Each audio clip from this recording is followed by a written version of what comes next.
Muy buenos días. A nombre del Instituto Electoral del Distrito Federal, les damos la más cordial bienvenida a quienes nos acompañan esta mañana en este magnífico patio de la Casa del Risco del Centro Cultural Isidro Fabela, al cual agradecemos la oportunidad de ser en esta ocasión sede del Foro de Análisis, Ciudadanía y Democracia para la Constitución de la Ciudad de México. El día de hoy contamos con la distinguida presencia en el presidium de la maestra Dania Paola Rabel Cuevas, consejera electoral del Instituto Electoral del Distrito Federal.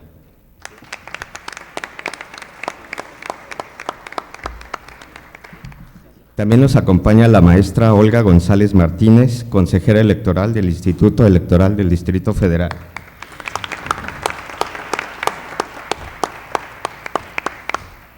También nos acompaña el licenciado Carlos González Martínez, consejero electoral del Instituto Electoral del Distrito Federal.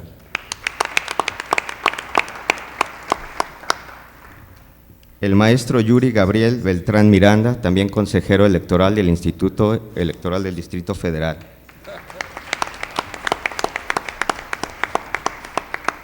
El maestro Mario Velázquez Miranda, consejero presidente del Instituto Electoral del Distrito Federal. También agradecemos la presencia del doctor Manuel Granados, consejero jurídico y de servicios legales del Gobierno de la Ciudad de México. Gracias. De igual forma, saludamos a candidatos electos, senadores y diputados designados para la Asamblea Constituyente, funcionarios del Tribunal Electoral del Distrito Federal, dirigentes y representantes de partidos políticos, académicos, integrantes de la red de observación del Instituto Electoral del Distrito Federal, medios de comunicación, funcionarios del Instituto Nacional Electoral y del Instituto Electoral del Distrito Federal, así como al público en general que se encuentra con nosotros. Nos da un enorme gusto que nos acompañen a este seminario que tiene como principal propósito analizar desde una perspectiva nacional e internacional experiencias y contribuciones desde diversos ángulos y ámbitos que seguramente aportarán elementos y criterios valiosos en el proceso actual de redacción y discusión de la Carta Magna de la Ciudad de México. En este espacio se expondrán diferentes puntos de vista sobre los elementos democráticos a considerar en el constitucionalismo local con referencia en estándares y prácticas internacionales llevadas a cabo recientemente en países como Italia, España, Austria, entre otros. Estimamos que no puede haber momento más oportuno para abordar estos temas, ya que los trabajos relacionados con el proyecto de constitución de esta ciudad se encuentran en marcha. Estamos convencidos que las ideas y propuestas que se generen en este seminario serán aportaciones valoradas en el trabajo que desarrollen los asambleístas constituyentes. Sin mayor preámbulo, cedo la palabra al consejero electoral, maestro Yuri Gabriel Beltrán Miranda. Lo escuchamos, consejero. Muy buenos días a todas y a todos. Quisiera saludar la presencia del consejero jurídico y de servicios legales, de mis compañeros consejeros, el presidente del Instituto Electoral, de los diputados electos a la Asamblea Constituyente, legisladores, académicos, representantes de partidos. La verdad es que es un honor tener a un grupo de expertos como los que hoy nos van a acompañar en las ponencias que se presentarán en este seminario. La idea de este encuentro es que discutamos estándares, principios, contenidos que pudieran servir a los constituyentes locales en la elaboración de los apartados que tienen que ver con la democracia electoral y con la participación ciudadana en la nueva constitución de esta ciudad. Tenemos claro en el Instituto Electoral que esas definiciones corresponden exclusivamente a la Asamblea Constituyente. Sin embargo, creemos que ese proceso decisorio puede nutrirse del trabajo que a lo largo de décadas han estado acumulando expertos internacionales y nacionales como los que hoy nos acompañan. Y es que el impacto que van a tener las decisiones que emanen en la constitución de esta ciudad serán tan profundos como los que tuvieron la constitución del 57 o la del 17, que dijeron que esta ciudad sería sede de los poderes de la Unión, pero al mismo tiempo le negaron la posibilidad de contar con una constitución propia, de autorregularse en todos sus términos. 160 años pasaron bajo ese esquema y la verdad es que 160 años se antojan como mucho tiempo. Decían los constitucionalistas estadounidenses que habría que impedir que los muertos gobernaran sobre los vivos. Y entonces, por ejemplo, para Jefferson, él veía con desconfianza preceptos constitucionales que pasaran sin revisarse por 19 años, porque esos preceptos implicarían que una generación anterior está gobernando sobre la Constitución presente. Entonces, siguiendo su razonamiento, ya no es posible que nuestros ancestros sigan presentes en la organización política de la ciudad. Ya el poder reformador de la Constitución hizo el gran cambio, cambió la naturaleza de esta ciudad, tendremos una constitución local, pero ahora el turno está en los constituyentes locales que tienen la oportunidad de imprimir en esta nueva constitución un nuevo rostro, un mapa de futuro para nosotros. A mi modo de ver, la elaboración de esta constitución parte de un lugar óptimo, tiene un buen punto de partida. Hay constituciones que tienen que romper con el pasado para poderse crear, tienen que romper, como muchas de las constituciones latinoamericanas, con pasados dictatoriales, con regímenes militares, o bien tienen que resolver conflictos internos en los que nadie resulta vencedor militarmente, y entonces la elaboración de la Constitución parte de resolver ese conflicto interno. La nuestra no tiene que hacer eso, pero sí podría beneficiarse de algunas de las recomendaciones, buenas prácticas que el contexto internacional nos dice. Idea Internacional ha recopilado algunas de esas sugerencias. Lograr la participación de actores de todo tipo, incluyendo partidos, grupos organizados, sectores poblacionales. Un amplio proceso de deliberación ciudadana que parta de un debate informado, representación democrática y allegarse de asistencia constitucional y técnica nacional e internacional. Claramente, este encuentro se inscribe en esta última recomendación. Y me parece que la interacción internacional, no sea nacional, puede aportar elementos en tres ejes que definen a la buena gobernanza. Estándares en derechos humanos. Como lo enfatiza el Tribunal Europeo de Derechos Humanos, no basta que los estados proclamen normas para la protección de ciertos bienes jurídicos como los derechos político-electorales, el patrimonio o la vida. Estas deben implementarse de modo efectivo. Ese es el mínimo indispensable en la época moderna. Estándares democráticos. Aquí también se trata de preservar los principios que dan sustento al propio régimen democrático, no solo en términos jurídicos, pero también en términos materiales. Ya teóricos de la ciencia política americana, como Levitsky, han advertido sobre los riesgos de las democracias no liberales que permiten que las mayorías se impongan sobre las minorías y al hacerlo impiden el pluralismo.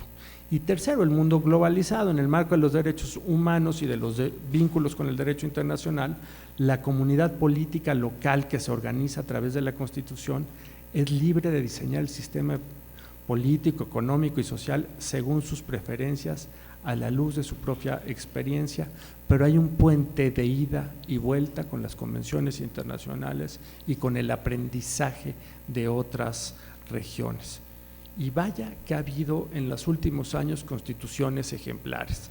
La de Sudáfrica, que reconoce 11 lenguas constitucionalmente, las de Ecuador y Bolivia, que han sido ejemplares por su reconocimiento a los pueblos indígenas y por el fortalecimiento de los pueblos indígenas.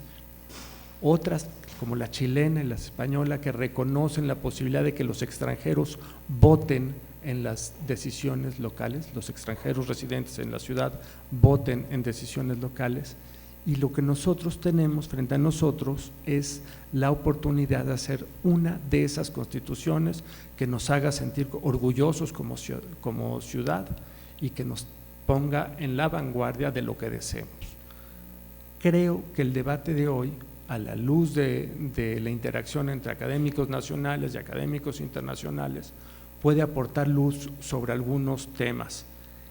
El tamaño óptimo de las demarcaciones territoriales, una de las tareas que tendrá el constituyente. Decía Huntington que la sobrecarga de demandas puede disminuir la eficiencia de un gobierno de ese tamaño. Entonces, tenemos que tener claro cuál es ese tamaño óptimo. Hay que reconocer que en esta ciudad la frágil y la joven todavía democracia de esta ciudad ha estado aparejada de prácticas clientelares. Bueno, pues tenemos que encontrar la manera de fortalecer las instituciones democráticas para poner fin a esas prácticas clientelares que todavía se dan en la Ciudad de México. Instituciones electorales muy fuertes, autónomas. Creo que tenemos que encontrar cómo fortalecer esos instrumentos de democracia directa que tenemos en la ciudad, con los cuales nos identificamos muy bien, pero que no logran llegar a la gente a las urnas. Y finalmente, en esta ciudad hemos reconocido desde hace años que quienes viven fuera del país, los oriundos de esta ciudad que viven fuera del país, son también decisores, los incorporamos en la decisión del jefe de gobierno, pero no les reconocemos otros derechos. Creo que nos tendríamos que plantear de manera seria cuál va a ser el papel que van a jugar nuestros migrantes. Y hay decenas de miles de migrantes que ya han sacado su credencial para votar y creo que tenemos la posibilidad de incorporarlos de manera mucho más efectiva en la toma de decisiones.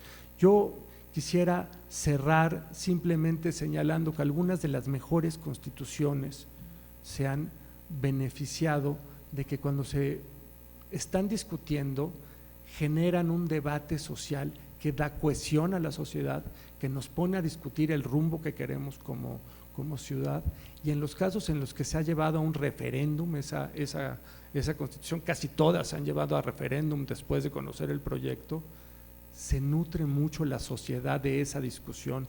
Ojalá tengamos la oportunidad de que el proyecto que emane de la Asamblea Constituyente sea puesto a discusión de la sociedad y en su caso que se hagan las consultas o en su caso un referéndum, algo que permita conocer el termómetro de la sociedad antes de que se ponga en marcha el nuevo proyecto.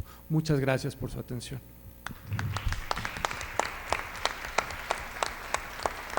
Ahora escucharemos el mensaje del doctor Manuel Granados Covarrubias, consejero jurídico de la Ciudad de México.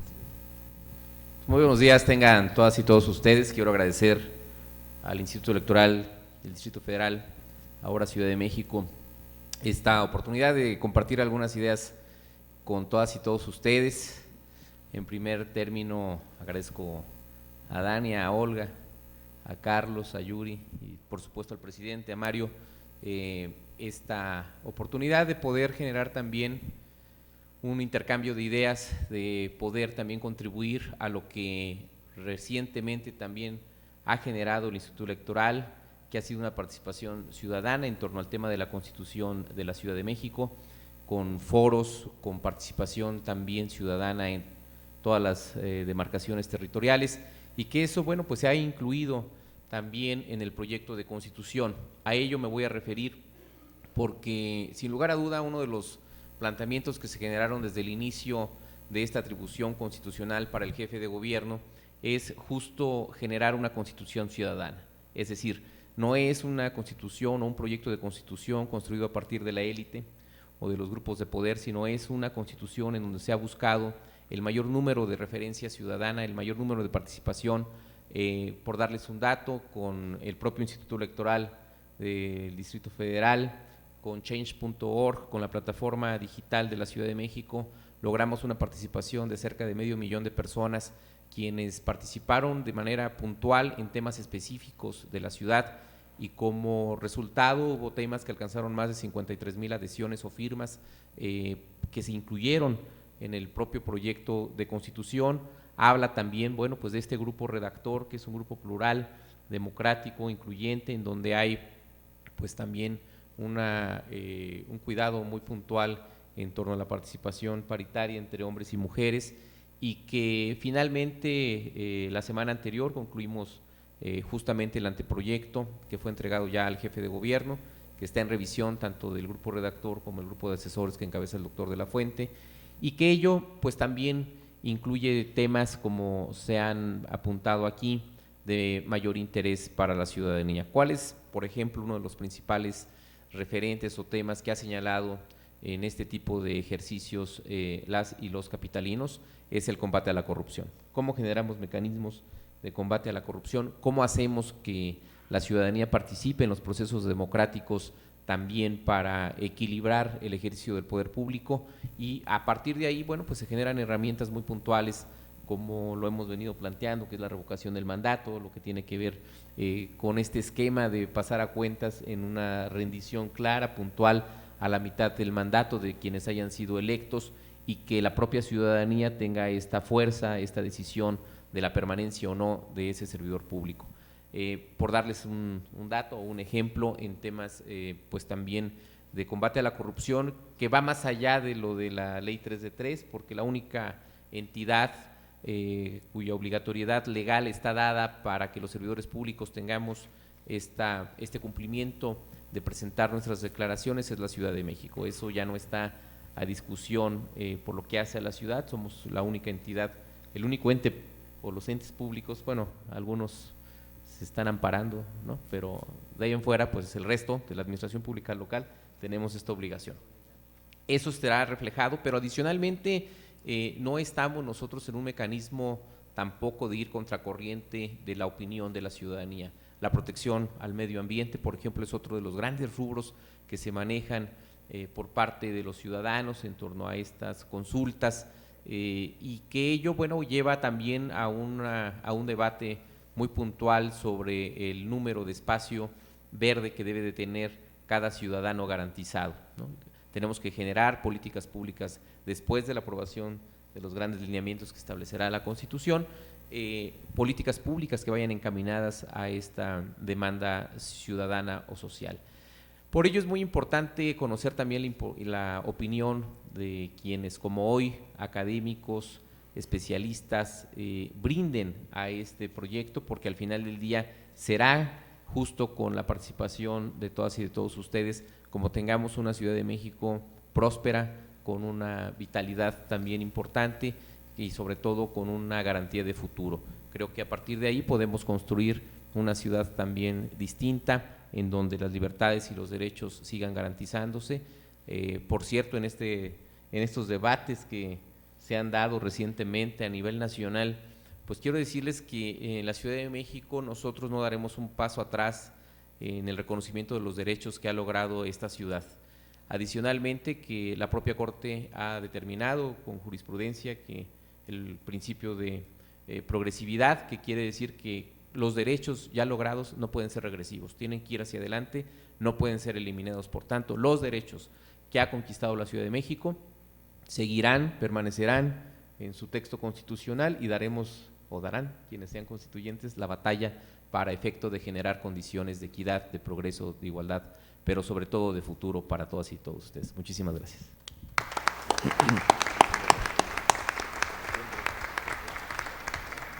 Ahora escucharemos el mensaje de nuestro consejero presidente, el maestro Mario Velázquez Miranda. Muchas gracias, muy buenos días a todas, a todos.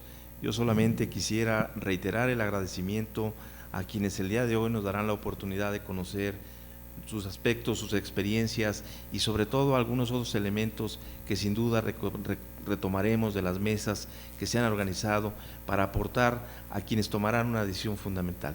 Y quiero agradecer particularmente la presencia de dos de los diputados constituyentes, Carlos Gelista González, muchas gracias en verdad por acompañarnos en estos foros, y desde luego a Ismael Figueroa Flores, que desde la candidatura independiente nos ha permitido estar en justamente la candidatura independiente. También destacar la presencia de nuestros representantes ante el Consejo General, las y los representantes que siempre están con nosotros, acompañándonos en estos foros y que desde luego también aportan una serie de ideas y desde luego estas aportaciones han contribuido a fortalecer las instituciones democráticas. Instituciones también que comparten con nosotros la tarea de organizar elecciones, y en razón de ello le agradezco y saludo la presencia del maestro Patricio Vallados, director ejecutivo de Prerrogativas y Partidos Políticos del Instituto Nacional Electoral, y desde luego también la presencia del doctor Manuel, quien además de ser el consejero jurídico y de servicios legales de la Ciudad de México, es secretario técnico del grupo redactor de la Constitución, y como ya pudimos escuchar, algunos de los elementos que están ya consignados en el borrador que se entregará al jefe de gobierno, sin duda han tenido la intervención directa de los foros que se han organizado desde el Instituto Electoral, donde ciudadanas y ciudadanos han generado propuestas concretas para los contenidos de la Constitución. Yo no quiero extenderme más allá de lo que significa para nosotros en el Instituto Electoral la organización de este tipo de eventos, y desde luego dar paso a las mesas que serán ricas en conceptos, ricas en propuestas, y estoy seguro que quienes hoy nos acompañan tomaremos mucho de ello para que nuestra Constitución, una Constitución que esperemos sea de avanzada, estamos seguros de ello, alcance los objetivos fundamentales de tutelar los derechos fundamentales que en esta ciudad hoy día son vigentes, y desde luego garantizar de mejor manera todos y cada uno de los elementos que la Constitución provea. Muchísimas gracias a todas, a todos, a mis colegas, los consejeros y consejeras, quienes siempre han dado impulso a estos eventos que permiten desde luego conocer no solamente su criterio, sus experiencias y sobre todo propuestas concretas. Muchas gracias, muy buenos días a todas y a todos.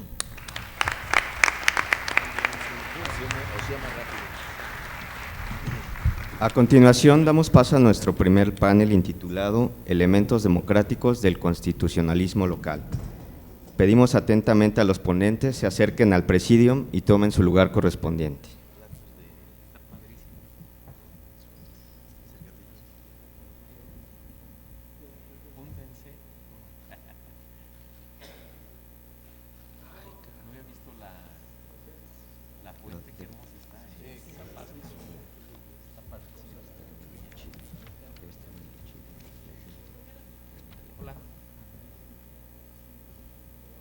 Estaba admirando la puente.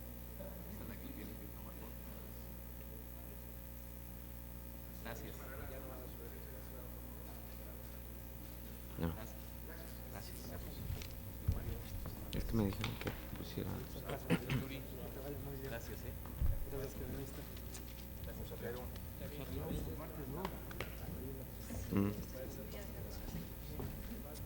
Gracias.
Muchas gracias a nuestros ponentes. Sabemos que algunos de ellos tienen un compromiso por cumplir, entonces sabemos que su participación será breve.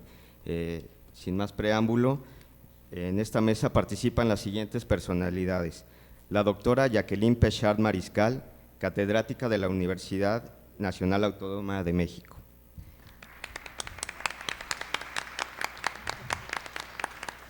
El maestro Gianmaria Milani, catedrático en la Universidad de Siena. La doctora Amaya Úbeda, letrada de la Comisión de Venecia. El maestro Patricio Vallados Villagómez, director ejecutivo de Prerrogativas y Partidos Políticos del Instituto Nacional Electoral. Y la maestra Dania Paola Rabel Cuevas, consejera electoral del Instituto Electoral del Distrito Federal, quien fungirá como moderadora de esta mesa. Cedo la palabra a la consejera electoral, Dania Paola Rabel Cuevas. Adelante, consejera. Muchas gracias. Muy buenos días a todos y a todas. Bueno, lo primero que debo decir es que me siento muy honrada de estar en esta mesa moderando al lado de expertos de primerísimo nivel. Y quiero leer un poco una brevísima reseña curricular de las personalidades que nos acompañan, y soy redundante con dolo al decir breve reseña, porque la verdad es que quiero hacer énfasis en que verdaderamente esto es una síntesis de todos los logros profesionales y académicos que han tenido. Primero tenemos a la doctora Jacqueline Pechard Mariscal. Ella es licenciada en Sociología y maestra en Ciencia Política por la UNAM, doctora en Ciencias Sociales por el Colegio de Michoacán, profesora de carrera de la Facultad de Ciencias Políticas y Sociales de la UNAM, fue profesora investigadora del Colegio de México, se desempeñó como consejera electoral del Consejo General del IFE, fungió como asesora de la División de Asistencia Electoral de la ONU para Irak, investigadora visitante del Centro Woodrow Wilson de Washington, D.C., fue miembro del Alto Consejo para la Transparencia de los Programas Sociales, PNUD, fue comisionada del Instituto Federal de Acceso a la Información Pública. También nos acompaña Gianmaria Milani. Él obtuvo su maestría con honores en Política y Economía de Mediterráneo en la Universidad de Génova, Italia. En octubre de 2010 se graduó con altos honores en Ciencias Políticas en la misma universidad. Ha trabajado con el equipo editorial de la televisora de la emisión de televisión Liguria Primo Canale, disculpe la pronunciación por favor, con sede en Génova. Fue profesor visitante en la Cátedra de Derecho Público, Derecho Constitucional y Derecho Público Comparado en la Universidad de Siena, Italia. También a mi lado se encuentra la doctora Amaya Úbeda de Torres. Ella obtuvo su licenciatura por la Universidad Complutense de Madrid, completando su formación con 2 diplomas, uno en Derecho Internacional Público, cursado en la Universidad Robert Schuman de Estrasburgo, Francia, y otro en Estudios Europeos, cursado en el Instituto Ortega y Gasset de Madrid. Es doctora en Derecho por la Universidad Complutense de Madrid y por la Universidad Robert Schuman de Estrasburgo. La profesora Úbeda ha trabajado como docente en distintas universidades y centros de prestigio. Y nuestro ya conocido director ejecutivo de Prerrogativas y Partidos Políticos, el maestro Patricio Vallados Villagómez. Él es licenciado en Derecho por la Universidad Nacional Autónoma de México y maestro en Política Comparada por la London School of Economics and Political Science. Se ha desempeñado como coordinador de relaciones con organismos electorales y coordinador general de asesores en el Tribunal Electoral del Poder Judicial de la Federación y director del Programa de Gobernabilidad Democrática en el Programa de Naciones Unidas por el Desarrollo. Ocupó diversos cargos en el Instituto Federal Electoral, entre los que destacan asesor de consejero electoral y consejero presidente, coordinador de asesores de la Secretaría Ejecutiva y coordinador del voto de los mexicanos residentes en el extranjero. Bueno, el objetivo de esta mesa, según me dicen los organizadores, es discutir desde una perspectiva internacional las actividades encaminadas a fortalecer los temas relacionados con la elaboración de la Carta Magna de la Ciudad de México. Esta discusión podrá servir como insumo para los trabajos que realice la Asamblea Constituyente. Yo me atrevería a decir, deberá, o por lo menos debería servir como insumo para los trabajos que realicen en la Asamblea Constituyente. Como todos y todas las aquí presentes saben, el pasado 5 de junio se llevó a cabo una elección para elegir a quienes integrarían la Asamblea Constituyente. Bueno, por lo menos al 60% de quienes integrarían esta Asamblea Constituyente. Sin embargo, el Instituto Electoral del Distrito Federal siempre fue muy consciente de la relevancia que tenía en este proceso la participación ciudadana para que se apropiaran de un texto que debe de reflejar los acuerdos sociales fundacionales de la Ciudad de México y que debe de reflejar quizá el adjetivo que me parece que mejor describe a la Ciudad de México, que es pluralidad. En la Ciudad de México, los habitantes de la Ciudad de México, pues hemos estado acostumbrados a algo que las mujeres solemos estar muy acostumbradas, a ir adquiriendo nuestros derechos a cuentagotas, a que se vayan reconociendo estos con muchas dificultades. Como todos sabemos, en 1997 fue apenas cuando pudimos elegir por primera vez a un jefe de gobierno. En ese mismo año fue cuando pudimos integrar un órgano legislativo de la Ciudad de México, la Asamblea Legislativa del Distrito Federal, y fue hasta el año 2000 cuando pudimos elegir a quienes gobernarían las 16 delegaciones de la Ciudad de México. He escuchado también con mucha frecuencia una crítica que se hace a este trabajo de la Constitución de la Ciudad de México y a este cambio que vamos a tener, sobre todo porque dicen que realmente eso no va a implicar que ganemos mayores derechos, porque estos ya están establecidos en la Constitución Federal y porque algunas otras cosas ya se previeron en la propia reforma constitucional de la Ciudad de México. Sin lugar a dudas, es irrefutable que la Constitución de la Ciudad de México no podrá contravenir el texto constitucional federal, pero lo que también debemos de reconocer es que en la Constitución de la Ciudad de México se va a establecer la estructura orgánica de la Ciudad de México, y aunque debe haber una base mínima dividida en un poder judicial, legislativo y ejecutivo, lo cierto también es que ahí se establecen las atribuciones de los órganos autónomos, como lo es el propio Instituto Electoral del Distrito Federal, y también se puede establecer la creación de nuevos órganos autónomos. Otra cosa que debemos de tomar en cuenta es que ahí se establecen los derechos fundamentales que tenemos los ciudadanos y las ciudadanas de la capital del país, y se deben de partir de la base de algo que ya comentaba el consejero jurídico, del principio de progresividad de los derechos humanos. Lo que tenemos ahora reconocido en la Ciudad de México, desde mi punto de vista, debe ser la base de la cual deben partir los trabajos de los y las diputadas de la Asamblea Constituyente.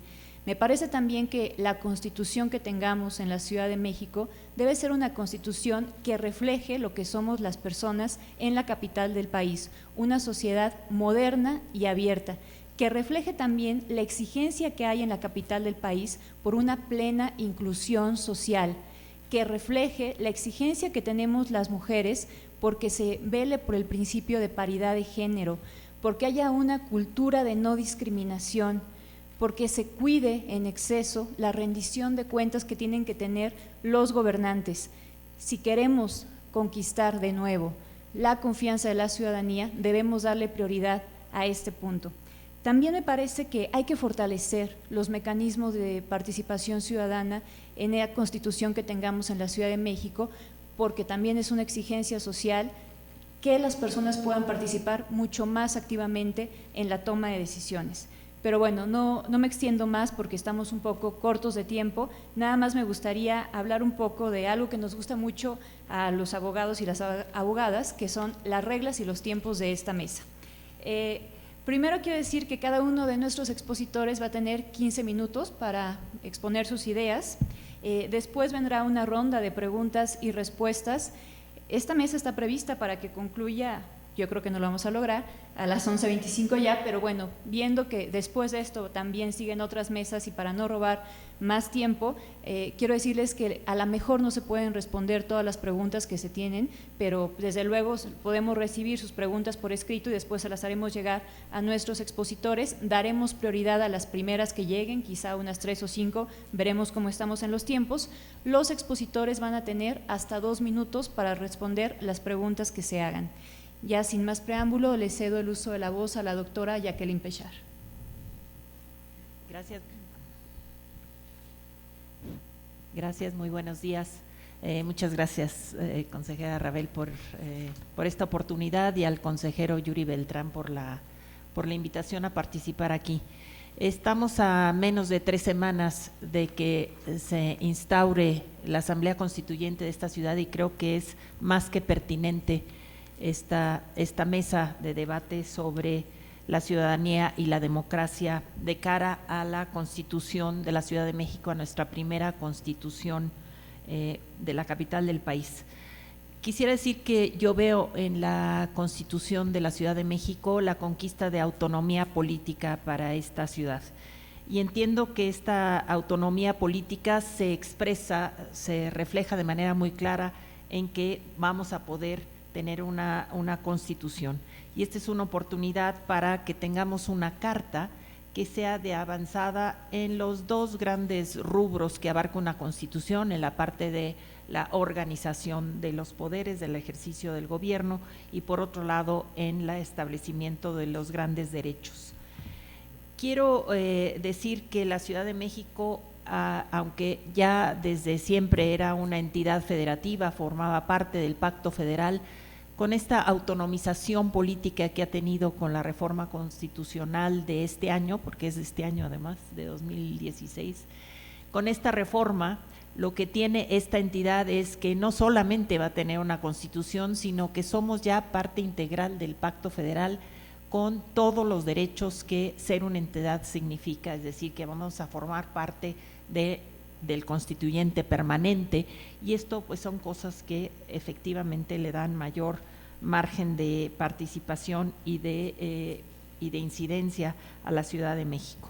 Pero también quiero decir, y a esto es a lo que me voy a referir yo en mi presentación, es a hacer un poco cuál ha sido la evolución política del Distrito Federal. Lo voy a hacer muy rápidamente y sobre todo en lo que tiene que ver con ejercicios de derecho político electoral en la ciudad, y que nos ha permitido ser una ciudad que es claramente una ciudad plural, es una ciudad en donde la diversidad ha sido la nota distintiva. Y esta diversidad se presentó desde siempre en esta ciudad, a pesar de que nosotros tuviéramos lo que se llama una ciudadanía disminuida, es decir, una ciudadanía que no tenía derecho a elegir a sus propios gobernantes por el estatuto jurídico que tuvo durante ciento y pico de años la Ciudad de México, el Distrito Federal, y que por ser la sede de los poderes federales, efectivamente nosotros no podíamos elegir a nuestros gobernantes ni a nuestros representantes, salvo a los representantes federales. Es decir, lo único que podíamos hacer era votar por nuestros representantes y nuestros gobernantes federales en virtud de que éramos un distrito federal, pero no teníamos esta autonomía.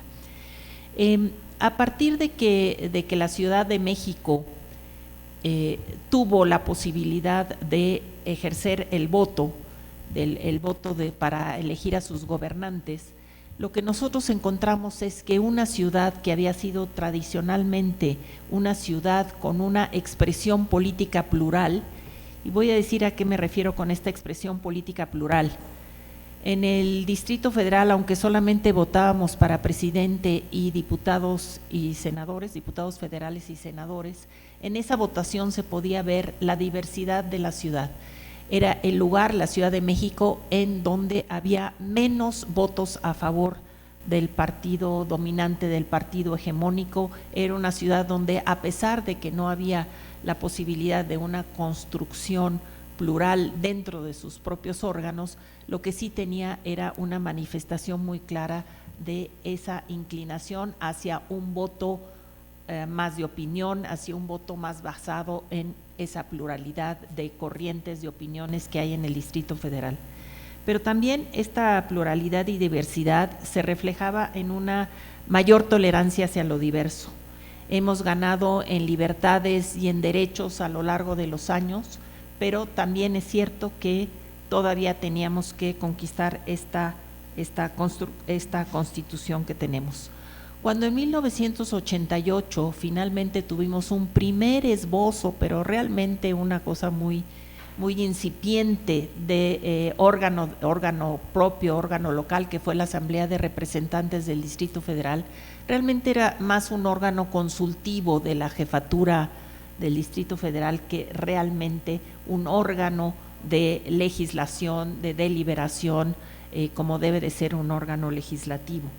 Sin embargo, de todas maneras, ahí se veía claramente la pluralidad incipiente de esta ciudad, que no se podía manifestar en un órgano legislativo, puesto que no lo teníamos.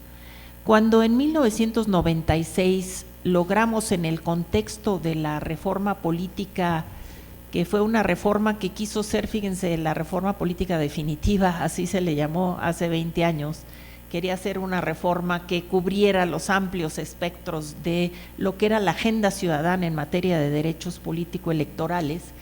La Ciudad de México, entonces el DF, finalmente conquistó poder elegir a sus representantes y a su jefe de gobierno, y un poquito después a sus órganos, a sus delegados, a sus jefaturas delegacionales, a sus órganos locales.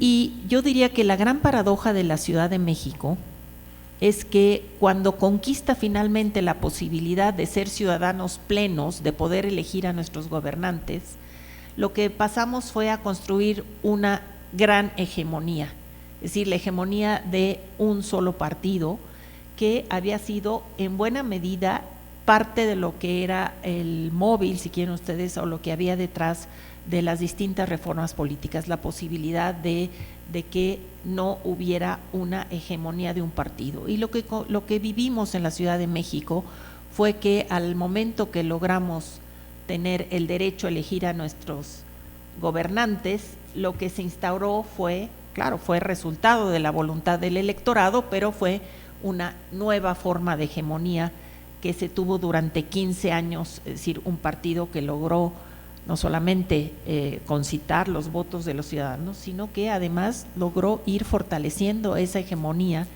de suerte que fíjense ustedes que la primera vez que votamos en 1997 por un jefe de gobierno, Cuauhtémoc Cárdenas, que fue el jefe de gobierno entonces, ganó el 48% de los votos en la ciudad, y el actual jefe de gobierno, el licenciado Mancera, en 2012 ganó el 63.58% de los votos. Es decir, lo que había, cuando menos hasta el 2012, era realmente un partido que lograba hegemonizar las distintas corrientes políticas que habían sido típicas de la Ciudad de México. Es decir, esa pluralidad se había recogido en una representación muy hegemonizada por un partido político. Creo que para nosotros entender un poco cómo se da esta reforma política del 2016, hay que entender efectivamente cómo construimos un gobierno unitario. Fíjense, a diferencia de lo que pasaba en el ámbito federal, en donde tuvimos gobiernos divididos desde 1997, en la Ciudad de México tuvimos gobiernos unitarios, en donde había esta fortaleza de un solo partido político. Y creo que hay que entender que la reforma política de este año es una reforma que tuvo en sus cimientos, más que ser propio de una agenda ciudadana, fue propio de una agenda de la élite política. Y sé que estoy diciendo algo que no es políticamente correcto, pero así es decir, fue una reforma que así surgió como una agenda de la élite, de esta élite hegemonizadora, pero que desgraciadamente en el curso del proceso de reforma, pues esa hegemonía se perdió, y hoy la Ciudad de México pues tiene igual que en el ámbito federal, pues un gobierno dividido, porque ya ese partido que hoy gobierna la ciudad no tiene la mayoría en la Asamblea Legislativa. Entonces, lo que tenemos es una ciudad que siempre está en fuerte movimiento a partir de un reclamo por nuevos derechos, y creo que esto se ha ido logrando, y que la reforma política del 2016, a pesar de surgir de una agenda de élite política, creo que la gran oportunidad está en la forja de esta Constitución, en el mecanismo mediante el cual se va a hacer la Constitución, y que puede permitir efectivamente que se recojan todas estas distintas, los distintos intereses, las distintas demandas de la sociedad, que quizá no estuvieron ni siquiera tampoco en el proceso de formación de la Asamblea Constituyente. No es casual que la Asamblea Constituyente no surgiera en el 100% de la decisión de los ciudadanos de la capital del país, sino que tuviera que tener esta conformación híbrida, que yo entiendo que fue producto de una negociación política, pero que sí habla de que no estaba en la agenda ciudadana esta demanda de autonomización en la Ciudad de México. Y además también creo que esto se refleja en la votación del pasado 5 de junio, en donde pues los habitantes de esta ciudad, los ciudadanos de la ciudad, no vimos en la posibilidad de elegir a nuestros diputados a la Asamblea Constituyente un elemento que nos incentivara a salir a votar, y el 28% de participación pues es realmente el más bajo de la historia del Distrito Federal como momento de participación, y creo que esto hay que tomarlo en cuenta, tomarlo en consideración, porque hay que revertir esto y lograr lo que decía el consejero jurídico de la Ciudad de México. Pues hay que hacer, si no fue en su origen una reforma política de agenda ciudadana, sí hacer que la conformación de la Constitución pueda ser efectivamente recoger lo que son las demandas y ser una palanca de participación de la sociedad. A lo que me quiero referir es a de qué manera podría entonces recogerse en la redacción de la Constitución pues una serie de elementos que pudieran hacer lo que ha sido la Ciudad de México, pues un lugar de avanzada en términos de derechos no solamente políticos, sino de derechos ciudadanos en general, de derechos fundamentales. Y en esa redacción de la Constitución creo que se pueden fijar criterios muy claros para los cargos de elección. Al constituyente le va a tocar definir cuáles son las grandes atribuciones de la estructura de poder en esta ciudad, va a decidir cuáles son las grandes atribuciones del jefe de gobierno, va a poder decidir cuál es la división política de la ciudad, es decir, lo único que está establecido en la Constitución en el 122 es que tendrá que ser una fórmula de escrutinio mixto, es decir, de mayoría y de representación, pero no está dicho que tenga necesariamente que ser como está en el ámbito federal. Podría explorarse una nueva manera de composición entre las fórmulas de escrutinio de mayoría y de representación proporcional, si lo que queremos es dar cabida a esta histórica pluralidad y diversidad de la Ciudad de México. Entonces creo que ahí hay una gran oportunidad. José Woldenberg ha propuesto incluso que se pudiera trabajar hacia la paridad, digamos la paridad total, y esto querría decir 50% de mayoría, 50% de representación proporcional, lo cual no sería tampoco tan fácil como decretarlo, sino que implicaría una redistritación, y todo esto pues obviamente significan complicaciones. También está abierta la posibilidad de cuántas demarcaciones locales, ¿no? Cuántas alcaldías, dependiendo de efectivamente de cómo se quiera organizar de nuevo la ciudad, pero sí creo que esto habría que contemplarlo en un proceso más de transición, es decir, creo que no puede definirse de la noche a la mañana una nueva distritación y una nueva división de las distintas alcaldías, de lo que van a ser ya serán las alcaldías. Entonces creo que ahí hay elementos muy importantes.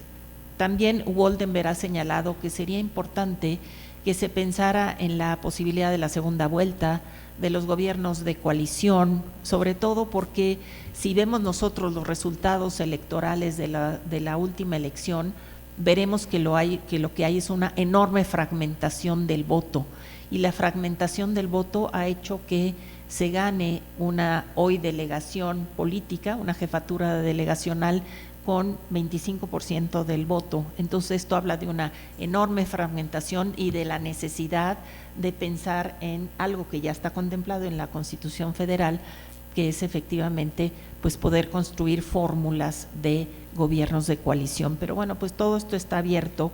Y finalmente me voy a referir, porque ya voy a acabar, a la otra cuestión, no la que tiene que ver con la organización de los poderes, sino lo que tiene que ver con los derechos ciudadanos.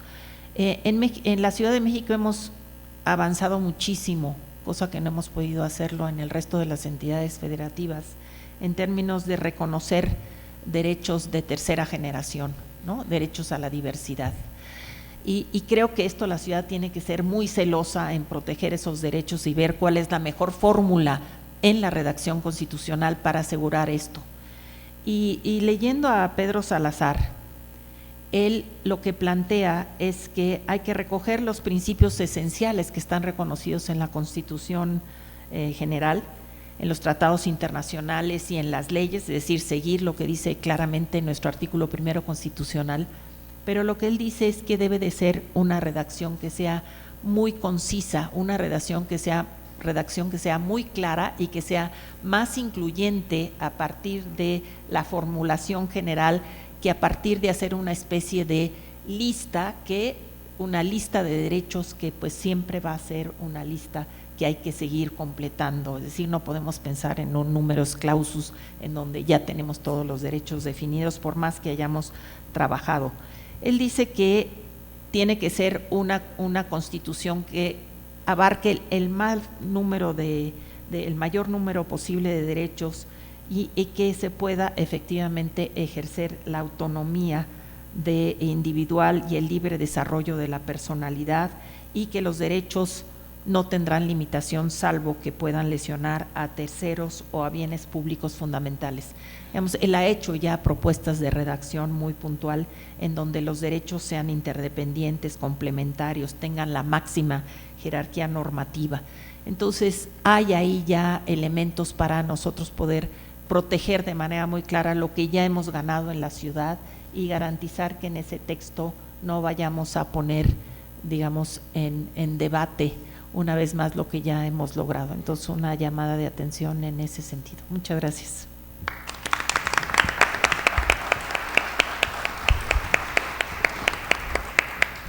Muchísimas gracias, doctora Jacqueline Pechar, por su brillante exposición. Ahora, nuestro siguiente expositor es Gian María Milani, al quien le cedo el uso de la voz.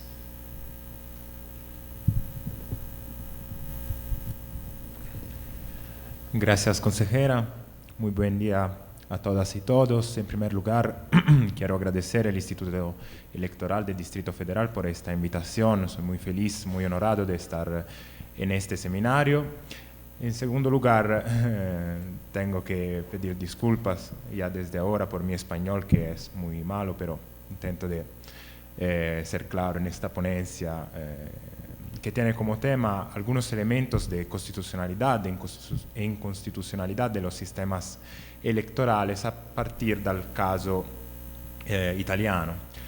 Lo que se observa analizando el caso italiano, un poco también la historia electoral italiana, es una gran volatilidad de los sistemas electorales que a menudo han sido modificados ya a partir del periodo del Reino de Italia, modificados para tentar de modificar también la forma de gobierno, el sistema de los partidos políticos, las relaciones entre las instituciones democráticas.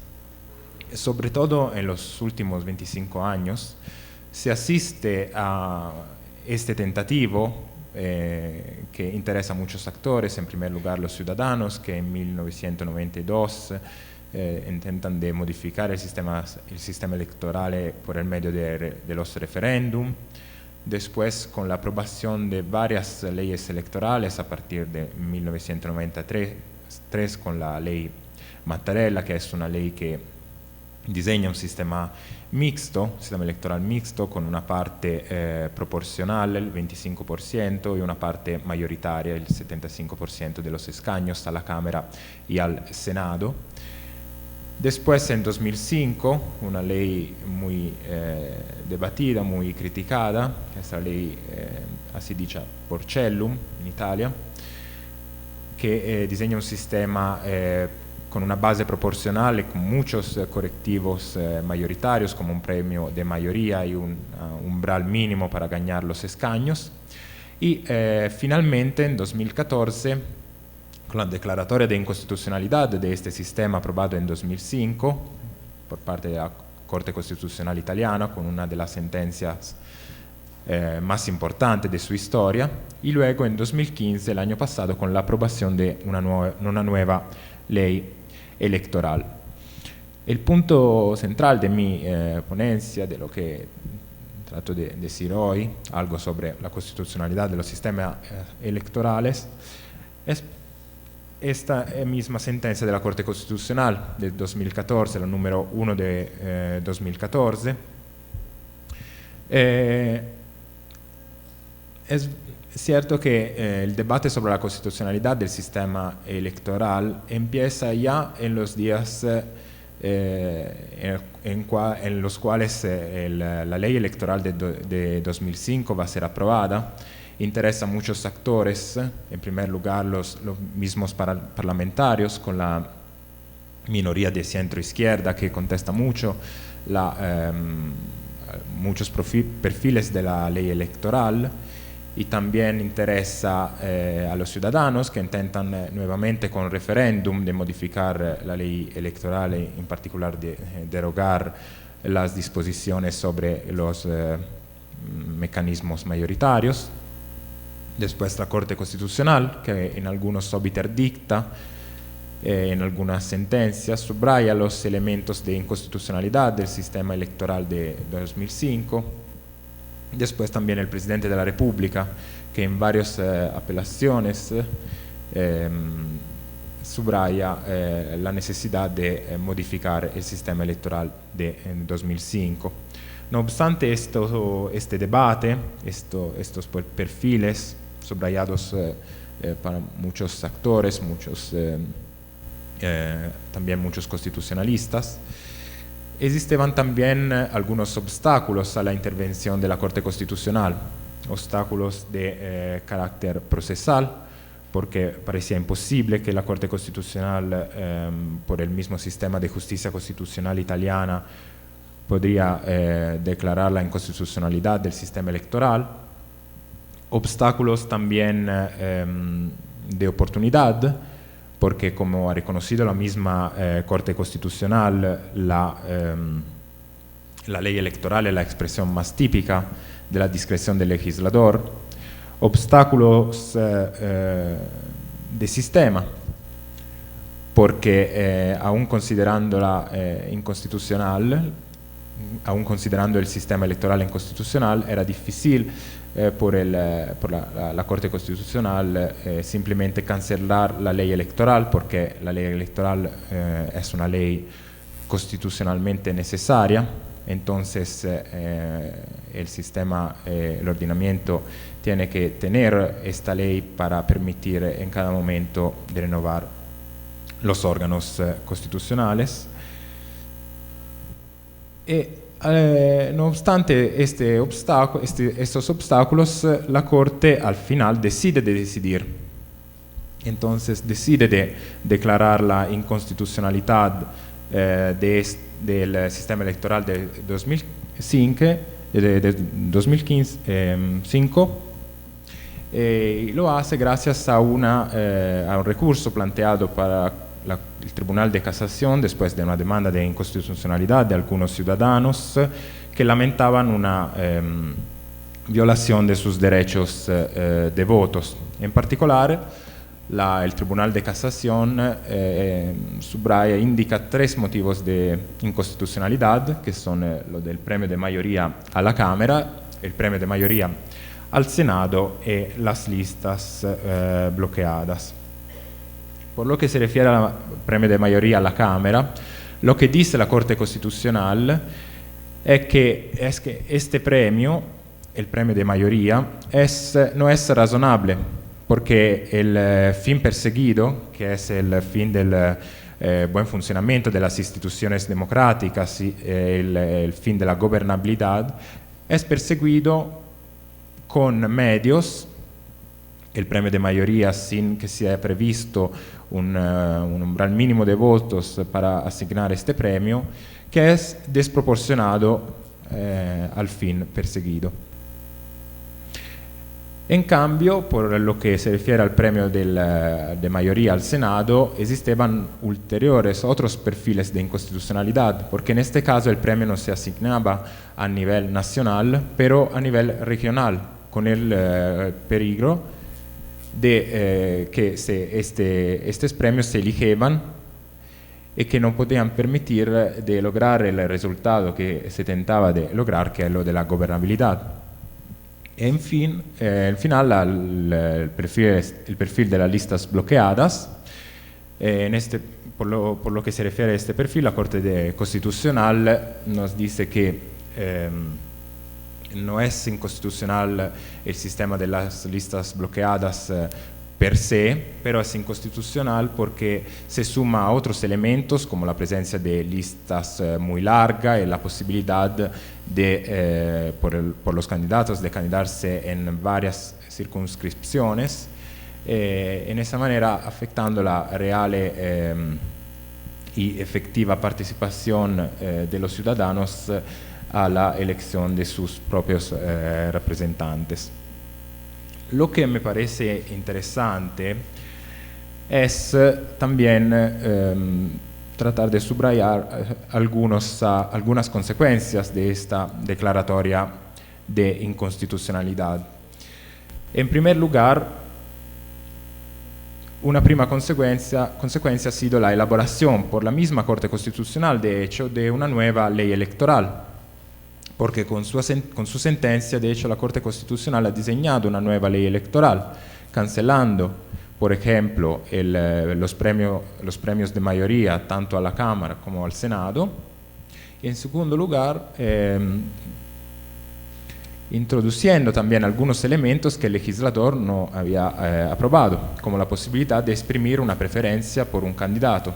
Este es uno de los puntos más criticados de la sentencia italiana, porque el sistema de preferencia única no parece ser el solo sistema constitucionalmente posible. Entonces esta sentencia, que en Italia se llama aditiva, ha sido muy criticada también para los constitucionalistas.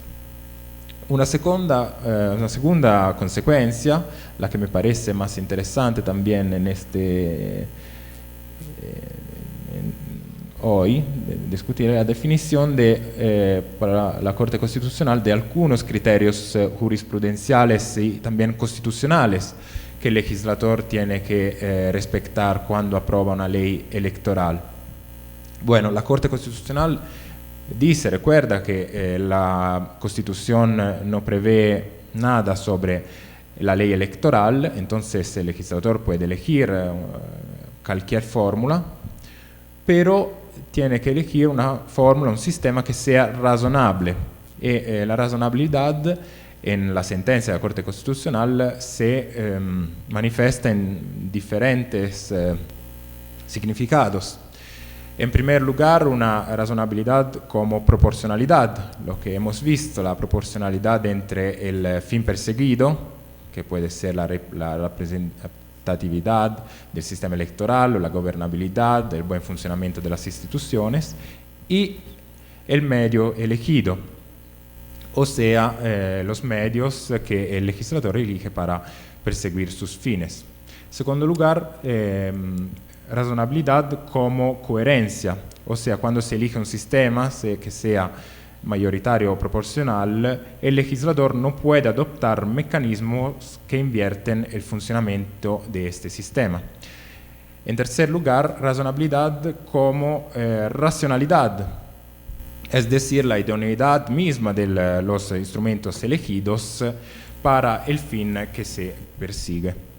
Una tercera consecuencia de la declaratoria de inconstitucionalidad es la aprobación por parte del legislador de una nueva ley electoral, la ley 52 del 2015, la ley, así dice Italicum, que establece un nuevo sistema electoral soltanto por la Cámara, porque el Senado va a ser elegido de forma indirecta, se va a ser aprobada la reforma constitucional en estos meses.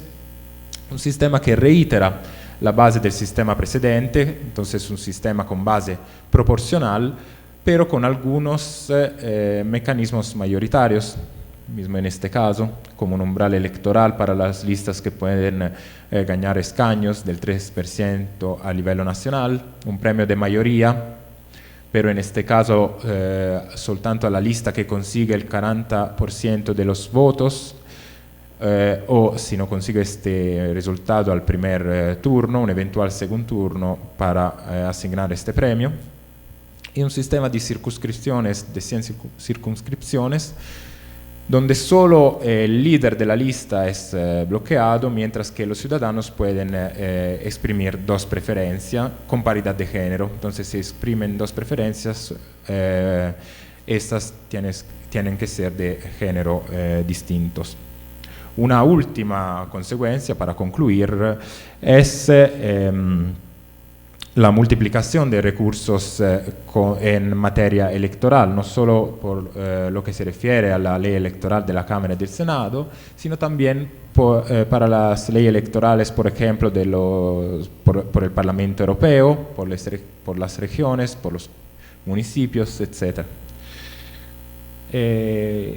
La misma ley electoral aprobada en 2015, la ley Italicum, ya ha sido objeto de un recurso de inconstitucionalidad presentado ante la Corte Constitucional por el Tribunal de Messina. La Corte Constitucional va a decidir sobre este recurso en el mes de octubre y va a decidir sobre algunos perfiles que ya han sido el objeto de la sentencia número 1 de 2014, que son el premio de mayoría y el sistema de lista bloqueadas. Para concluir, quería hacer una pequeña cita que son las palabras con las cuales se expresó el Comité Ministerial italiano en 1945, cuando se aprestaba a aprobar la ley electoral per la Asamblea Constituyente, la que considero como he escrito, una buena brújula, que es: ningún proceso electoral es perfecto, todos se relacionan con las condiciones políticas y sociales de una nación en un periodo histórico determinado, y los resultados no dependen tanto por el instrumento, sino que por la conciencia y la madurez política de los que lo utilizan. Gracias y que tenga suerte con la nueva Constitución.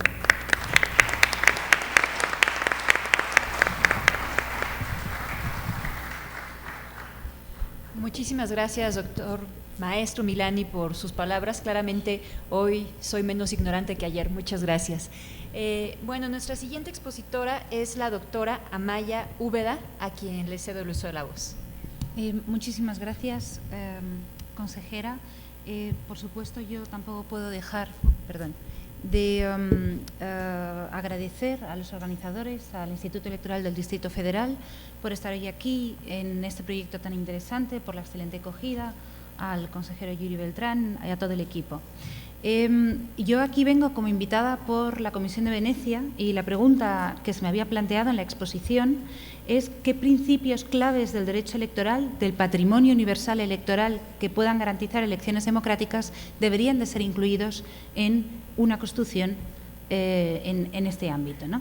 En este aspecto, la experiencia de la Comisión de Venecia parece una experiencia muy relevante, una experiencia única, clave por tres motivos, yo creo, importantes. Lo primero, como todos ustedes saben, es un órgano consultivo que se crea precisamente tras la caída del muro de Berlín para acoger a todos esos estados nuevos que tienen que elaborar constituciones, y la idea es no dar lecciones a los demás, sino compartir las malas y buenas experiencias del pasado por la que ya han pasado los otros países para que les puedan servir como ejemplos de experiencias que puedan tener en cuenta. Segundo, porque la Comisión de Venecia no es un órgano puramente europeo, es un órgano que está instalado dentro del Consejo de Europa, pero que es un órgano que tiene vocación universal. Hay 14 países que no son europeos, que están dentro de la Comisión de Venecia, incluida México. Tercero, por la gran experiencia acumulada de trabajo que ha permitido elaborar precisamente una experiencia de más de 30 años acerca de cuáles son esas buenas prácticas en materia de establecer cuál es ese patrimonio electoral común, digamos un poco de mínimos. Así, precisamente para poder plasmar esta experiencia, la Comisión de Venecia adoptó en el año 2002 un código de buenas prácticas en materia electoral que está traducido al español gracias a la ayuda del Tribunal Electoral de Justicia de la Federación de México y que se halla disponible en nuestra página web. En este código, basándose en todas esas experiencias nacionales y en toda esa asistencia que la Comisión de Venecia da a los estados que quieren reformar o adoptar su Constitución o reformar su Código Electoral, ¿qué es lo que se desprende ahí como principios claves que deben aparecer en materia electoral constitucional? Y digo en materia electoral constitucional porque, de nuevo, hay muchos otros principios que sí deberían ser incluidos en la legislación, pero aquí me voy a concentrar exclusivamente en aquellos que, según esta experiencia comparada, deberían ser incluidos en la Constitución. La cuestión parece bastante clara. Hay 5 principios claves que son el del derecho electoral, el que deben ser la universalidad, igualdad, voto libre, sufragio secreto, sufragio directo y elecciones periódicas. Esos, digamos, que son los principios claves que se incluyen en este código. Así dichos, ¿no? Parece que son principios pues poco controvertidos, pero cuando se trata de cómo plasmarlos y cómo establecer esas provisiones, que es de lo que se trata la Comisión de Venecia, le envían el texto de reforma constitucional y piden a la Comisión de Venecia que asesore a esos estados si, en virtud de la experiencia comparada, esa plasmación específica es o no conforme a los estándares, si hay una fórmula que pudiera ser mejor o que es más adaptada al contexto. Bueno, pues cuando se trata de definir precisamente qué es lo que se debe incluir, ahí es cuando vienen las cuestiones más complejas. En cuanto al primer principio, la cuestión del sufragio universal, parece, digamos, una cuestión clave. El propio Tribunal Europeo de Derechos Humanos ha interpretado en varias ocasiones que cualquier derogación al principio del sufragio universal constituye un riesgo claro de minar la validez misma democrática del cuerpo legislativo elegido y de las leyes que hayan sido promulgadas por ese cuerpo legislativo, pero, por supuesto, se admiten excepciones claras, excepciones por edad, excepciones también por nacionalidad, excepciones que pueden afectar tanto al derecho como tal de sufragio activo como al derecho de sufragio pasivo.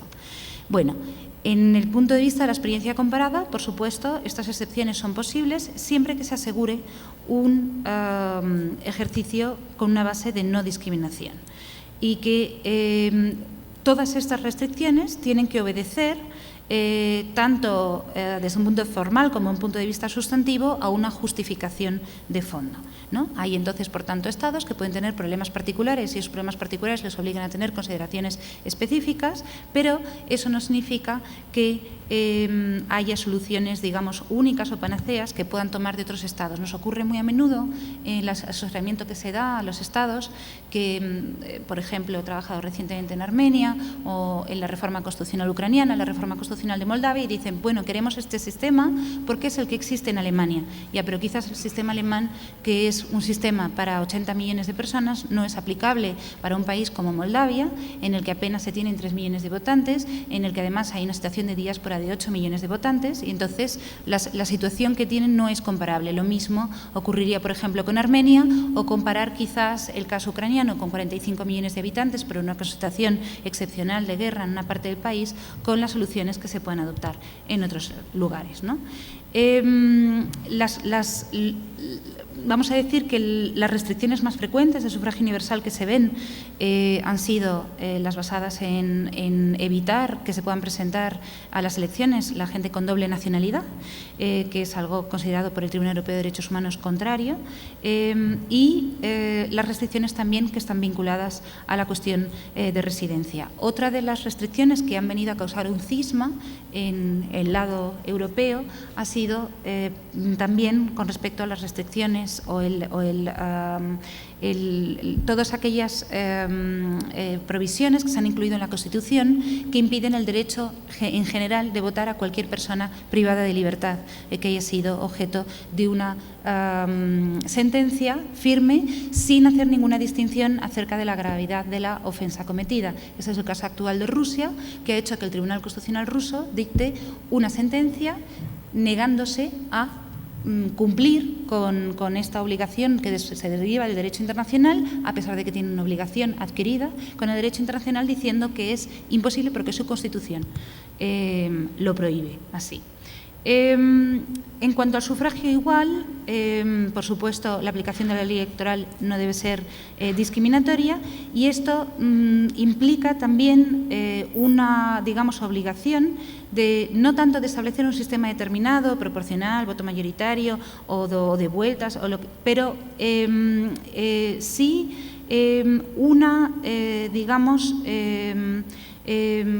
una repartición de la masa electoral de los electores que no debería dar lugar a que haya circunscripciones que sean muy dispares y que hagan que el voto no valga lo mismo. Esto, por ejemplo, lo hicimos el año pasado, hubo una reforma muy importante de Georgia que querían volver a hacer una reelaboración de las circunscripciones electorales y ahí se tuvo en cuenta la norma que se da mínima es que no puede haber una distancia de más entre el 10 al 15% como máximo entre circunscripciones electorales, habiendo siempre excepciones que se puedan justificar como protección de la minoría concentrada o una entidad administrativa con una muy baja densidad de población que pueda justificar esta cuestión. El sufragio libre comprende dos aspectos muy claros que también deberían estar claramente indicados a nivel constitucional, la libertad para formar una opinión del votante y la libertad para expresar esa opinión, y esto tiene consecuencias que luego van a la vía legislativa. La primera es la obligación de los medios de neutralidad para la formación de la opinión del votante, el que éste pueda acceder de la mayor forma posible a todos esos medios de comunicación, y acerca de la libertad para expresar la voluntad implica la transparencia en el conteo de los resultados y en los procedimientos electorales que se suelen plasmar en un código electoral. En cuanto al sufragio secreto, parece que la cosa está clara, pero ha habido un caso muy curioso, también muy reciente, en esta gran reforma constitucional que ha habido en Armenia. En Armenia se ha utilizado el Código de Buenas Prácticas de la Comisión de Venecia para decir que ellos no podían dar acceso a los ciudadanos que quisieran comprobar quién ha votado a las listas electorales de aquellos que sí han votado, por una cuestión de secreto de voto y por una cuestión de privacidad, vamos a decir, de los datos de los votantes. Claro, el problema es que en las elecciones que ocurrieron el año pasado en Armenia ha habido fraudes, alegaciones de fraudes, voy a decir, que no se han podido probar, pero que podrían ser de hasta 700.000 votos en un país de 3 millones de votantes. Entonces, ¿por qué? Porque como hay una diáspora de 8 millones de personas fuera del país y esas personas no pueden votar fuera, pero sí pueden en todo momento volver y votar, había habido un uso, parece indebido, a través de otros medios fraudulentos de esas identidades, suplantación de identidad para poder votar. Lo que pedía la oposición en el momento de reformar Constitución y de reformar el Código Electoral es que les dejaran acceder a esas listas de quién había votado, porque al fin y al cabo eso no viola como tal el secreto de voto. Bueno, la abstención podríamos decir si es o no secreto de voto.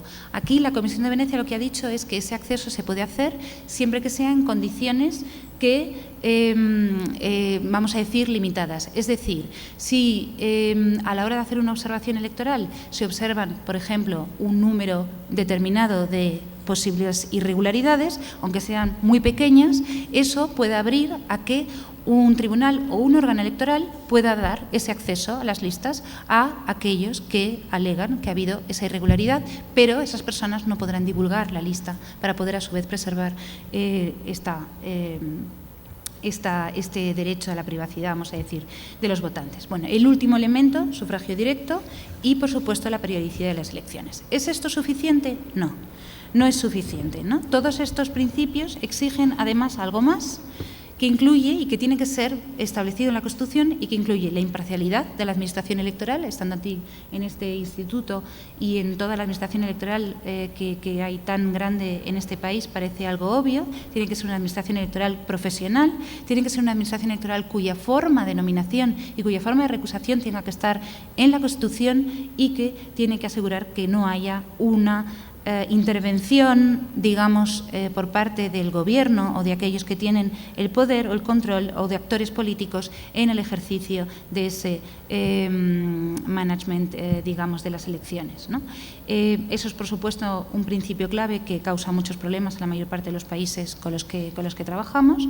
El siguiente elemento clave es la necesidad de tener un recurso ya sea primero administrativo y luego ante los órganos jurisdiccionales, ya sean jurisdicciones ordinarias o jurisdicciones especializadas, pero el derecho al recurso es un derecho que también debe ser plasmado en la Constitución. Y también la última cuestión es la de la estabilidad de las elecciones. El doctor Gianmaria Milani hablaba de la volatilidad de los regímenes electorales. Eso es un problema recurrente y, por tanto, se recomienda por parte de la Comisión de Venecia en este código que las grandes líneas de los sistemas electorales sean fijados en la Constitución, el modo de escrutinio, todos los aspectos derivados de listas cerradas, listas abiertas, todo este tipo de cuestiones, para que no haya una modificación constante del sistema electoral que muchas veces se hace cuando las elecciones se aproximan. Otro elemento de la estabilidad es que el Código establece un año como el tiempo mínimo que tiene que existir para poder cambiar un sistema electoral. Se necesita un año para que la ciudadanía pueda hacer suyo ese nuevo sistema electoral y para que los votantes puedan estar informados, ¿no? Por supuesto, puede haber algunos cambios menores, pero que ya son de tipo legislativo, pero no debería haber cambios del sistema electoral frecuentes, porque si no, por supuesto, la ciudadanía no los entiende y parece que son manipulaciones o cálculos que se hacen en función de las encuestas que se han hecho en ese momento para poder asegurar aquellos votos que tienen, ¿no? La teoría de las apariencias, aunque esto no siempre se corresponde con la realidad, muchas veces, como todos sabemos, los matemáticos también se equivocan, o por lo menos los cálculos electorales no son los que espera el partido que está en el poder y que pide esa reforma, vamos a decir, del sistema electoral, pero sí la percepción de que eso conlleva, en realidad está hecho solo para poder ganar las elecciones, es lo que pues da lugar a que no haya fiabilidad, vamos a decir, en el sistema electoral.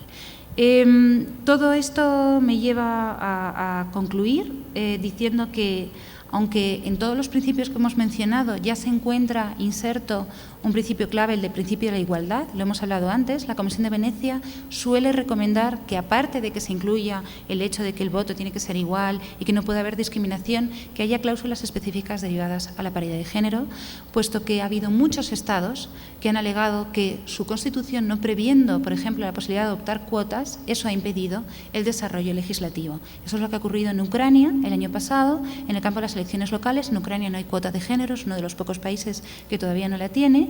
Hay cuotas voluntarias por parte de los partidos políticos, pero no una cuota legislativa obligatoria, y se introdujo en las elecciones locales, para las elecciones locales del año pasado, la ley electoral se cambió 3 meses antes de las elecciones locales, pero en este nuevo sistema electoral que se introdujo un 30% como cuota de género, pero esta cuota se interpretó por los tribunales que no era posible ser aplicada por la incertidumbre de si podría o no ser constitucional, teniendo en cuenta que la Constitución ucraniana no lo prevé. Otros estados, por ejemplo Italia, también decretaron el Tribunal Constitucional que era contraria a su Constitución las cuotas de género, y hubo un cambio constitucional para que poder incluir. Si ustedes tienen la oportunidad ahora de hacer una nueva Constitución moderna, amplia, plural para todos, es una de las circunstancias, por supuesto, así como la representación de minorías y de aquellos, digamos, grupos en situación vulnerable.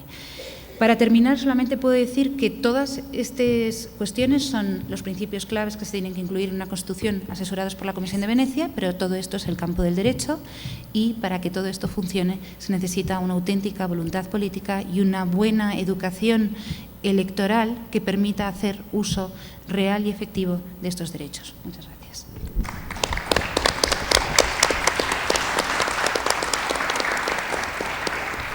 Muchísimas gracias, doctora Maya. Ha tocado temas fundamentales que me parece deben de considerarse en el nuevo texto de la Constitución de la Ciudad de México.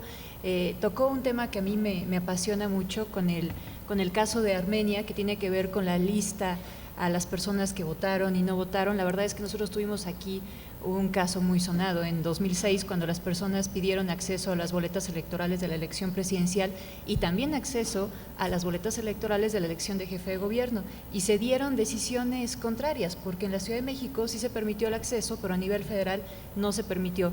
En 2010 la Sala Superior emitió una sentencia para resolver ese caso, una sentencia desde mi punto de vista bastante cuestionable desde el ámbito de transparencia y acceso a la información, en donde, bueno, quien es una experta aquí es la doctora Jacqueline Jacqueline Pechard, utilizando un término que jamás yo había escuchado en el ámbito de transparencia, acceso a la información, que se encontraban indisponibles las boletas electorales, a pesar de que aún no se habían destruido.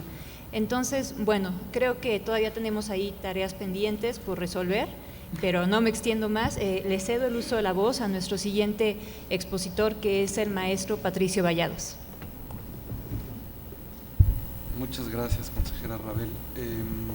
Bueno, quisiera agradecer al IEDF, en particular al presidente Velázquez, al consejero Beltrán, por la invitación. También saludar a mis colegas de la mesa, en especial a la doctora Pechard, quien es muy querida y muy admirada. El gobierno local es el más cercano al ciudadano. En este ámbito de gobierno es donde de forma más pura interactúan la esfera pública y privada. Siendo así, siempre es pertinente analizar los temas de nuestro interés, en particular los de esta mesa, desde esta perspectiva. Entonces, dicho esto, abordemos nuestro tema sin perder de vista cómo adoptar esa mirada desde instituciones y procesos pensados en una lógica de funcionamiento y consolidación de abajo hacia arriba. Este enfoque implica la inclusión de distintas perspectivas ciudadanas en la toma de decisiones políticas y en la construcción de instituciones. Y para entrar en materia, me gustaría revisar una definición de democracia que en este caso me parece que es pertinente, que es la de Robert Dahl. En este, digamos, y sus 5 elementos. 1, participación efectiva, es decir, que existan oportunidades iguales y canales adecuados para que los ciudadanos expresen sus preferencias y razones. 2, control de la agenda. Con ello se quiere enfatizar que la ciudadanía tenga la posibilidad de incluir temas en la agenda pública y que no sea esto una posibilidad única de las, digamos, de las dirigencias de los partidos y de los actores centrales. 3, máxima inclusión, esto es que todos los miembros de la comunidad política participen en el proceso de toma de decisiones. 4, igualdad del voto, como ya lo dijo Amaya, como una medida objetiva del peso equivalente de cada miembro de la sociedad. Y 5, comprensión informada, que podríamos también traducir como transparencia e información asequible y accesible.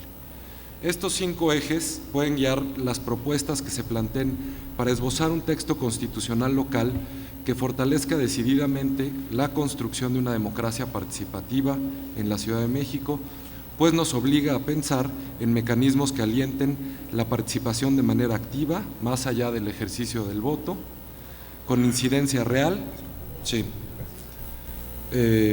posicionamiento de temas en la agenda, donde participe el mayor número de personas posible, tomando en cuenta sus diferencias o desigualdades, que garantice el mismo peso y acceso a todas las personas en igualdad de circunstancias, con la misma capacidad de conocer los asuntos públicos para poder ejercer a plenitud sus derechos. Es dentro de este marco que vale la pena ofrecer algunas pistas sobre los elementos que deberían estar incluidos en una constitución local.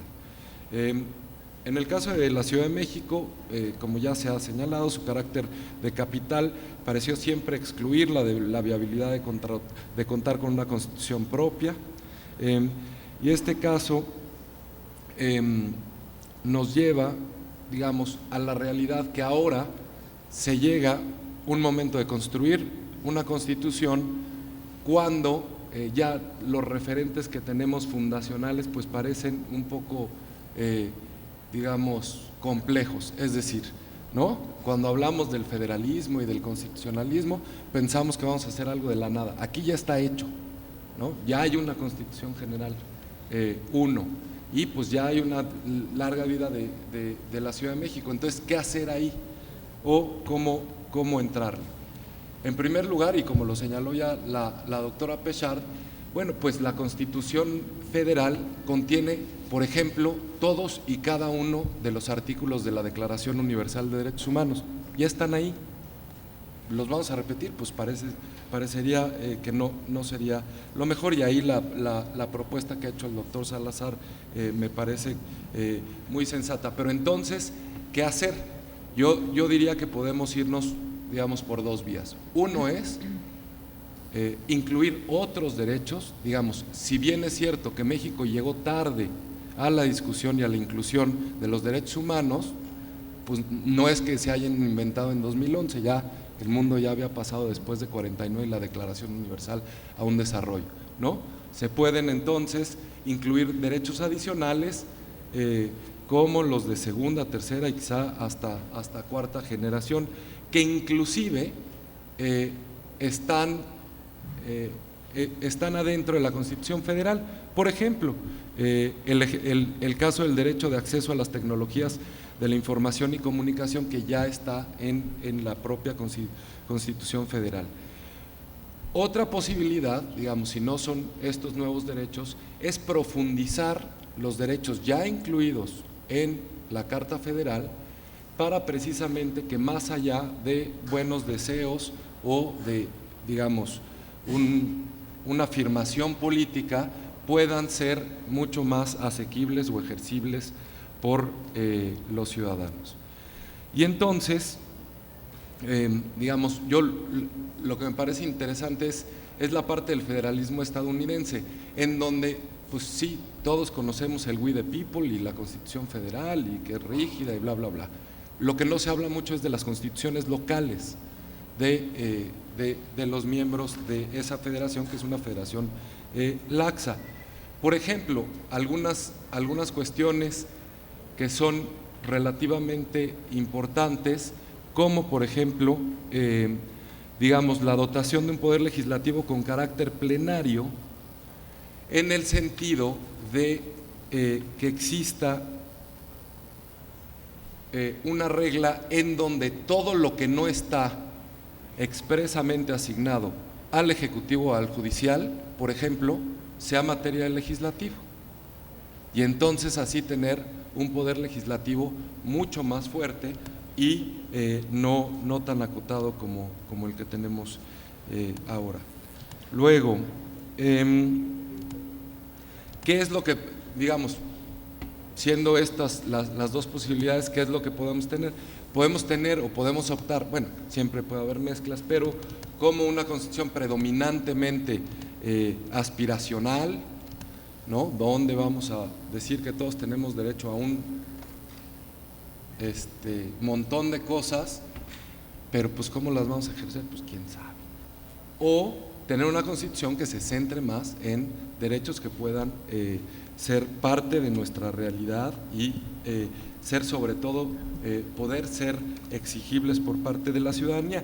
Y aquí lo que tenemos es que el resultado de las elecciones nos dio, digamos, una realidad que ya también se habló, que es que no hay fuerza predominante y estamos frente a, digamos, yo diría que hagamos de la necesidad virtud, y entonces estamos frente a la posibilidad de utilizar el modelo consocional, siempre se me complica esto, de Leibhardt, es decir, este modelo que se utilizó en Bélgica, donde había, digamos, dos grupos de población más o menos del mismo tamaño y muy confrontados, obligó a hacer una constitución en la que todos estuviéramos de acuerdo en todo, que es lo mismo que retomó Sudáfrica para hacer una constitución donde, no obstante que la población blanca era minoritaria, altamente minoritaria, se hizo un modelo en las que la población blanca y la población negra pudiera estar de acuerdo en todo. Y aquí pues lo que nos obligó en las urnas es que los partidos políticos pues van a tener que estar casi todos de acuerdo en todo. Y entonces esto nos da una posibilidad de construir un texto en ese sentido. Diría también, y para complementar el modelo que ya presentó la doctora Péchard, que en el proceso de democratización de la ciudad, y creo que esa debería ser la aspiración, pues bueno, ya tenemos que pasamos del ámbito de deliberación con la Asamblea de Representantes al de representación con 97 y ya la elección de los primeros puestos, de participación a partir del 2000 con la posibilidad de elegir a jefes de delegacionales, de pluralidad a partir del 2015, donde ya, digamos, un partido, como lo señaló la doctora Pechard, ya no tiene la mayoría como siempre había sido en el legislativo, al periodo de autonomía política, decía Pechard, y creo que valdría la pena que nuestro próximo estadio, o yo lo llamaría, sería ir a un estadio de soberanía como tal, soberanía en la ciudad. Bien, creo que ya voy medio mal en el tiempo, pero entonces creo que podríamos pasar algunas cosas más concretas. Aparte, ya se señaló, la parte de revocación de mandato está incluida en las plataformas de todos excepto un partido político. Ahí, por ejemplo, puede haber un consenso bastante importante, más allá de las figuras de democracia directa que ya el propio DF tiene y ejerce, de manera cotidiana. Segundo, me parece que tenemos que ver el tema de las candidaturas independientes, más allá de lo que ya tenemos, el esquema que ahora hay, de juntar firmas, de apoyos, de tal, pues parecería que ya está claramente rebasado. ¿Por qué no pasar, por ejemplo, a, que parte de los requisitos esté, en mucha conjunción con, la presencia en la realidad de organismos de la sociedad civil, de, grupos que ya estén organizados previamente, que puedan así demostrar que tienen cierta presencia para la posibilidad de participar.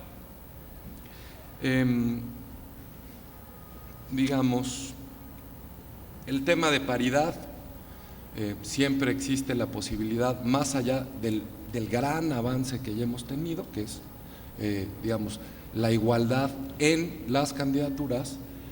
¿Por qué no pensar a lo mejor con estudiar temas que tengan que ver con la igualdad en los resultados, ¿no? Como en el caso de Argentina, en fin, hay varios ejemplos.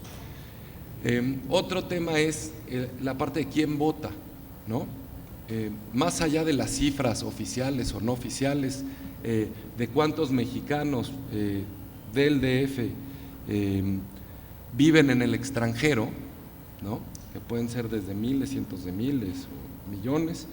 Lo que sí sabemos es que la relación de esos ciudadanos con el Distrito Federal y con sus familias es real. Y déjenme darles un dato. Oriundos de la Ciudad de México en 2014 enviaron remesas por más de 1.500 millones de dólares, es decir, unos 28,000 millones de pesos al tipo de cambio actual. ¿A qué se compara esta cifra? Bueno, se compara con el presupuesto que se asignó a todas las delegaciones en el presupuesto de egresos de 2016.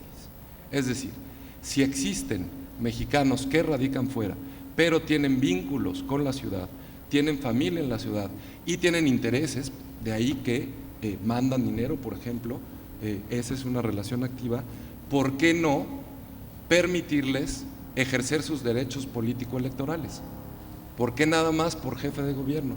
Cuando sabemos que en las delegaciones está el primer, contacto con la sociedad. ¿Por qué no pensar también en esquemas donde estén representados sus intereses más particulares, quizá mediante la inclusión de algún diputado migrante, como se hace en otras entidades del país, etcétera, etcétera? Una tercera reflexión que ahorita he de aceptar que se la robé a Jean María, y lo que pasó en Italia. ¿Por qué no, si estamos hablando que le vamos a dar a la ciudadanía el control de nuestra Constitución y de todo, ¿por qué no pensar en listas abiertas para la representación proporcional, ¿no? Y que sean los propios ciudadanos que determinen quiénes de los candidatos propuestos de los partidos en la lista de representación proporcional entran y cuáles no.